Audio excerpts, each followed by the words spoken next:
बिभेद च पुनः सालान् सप्तैकेन महेषुणा गिरिं रसातलं चैव जनयन् प्रत्ययं तदा ततः प्रीतमनास्तेन विश्वस्तः स महाकपिः किष्किन्धां रामसहितो जगाम च गुहां तदा ततो गर्जद्धरिवरः सुग्रीवो हेमपिङ्गलः तेन नादेन महता निर्जगाम हरीश्वरः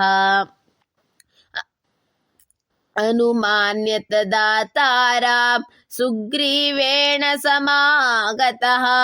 निजगान च तत्रैनं शरणैकेन राघवः ततः सुग्रीववचनाधत्वा वालिनमाहवे सुग्रीवमेव तद्राज्यं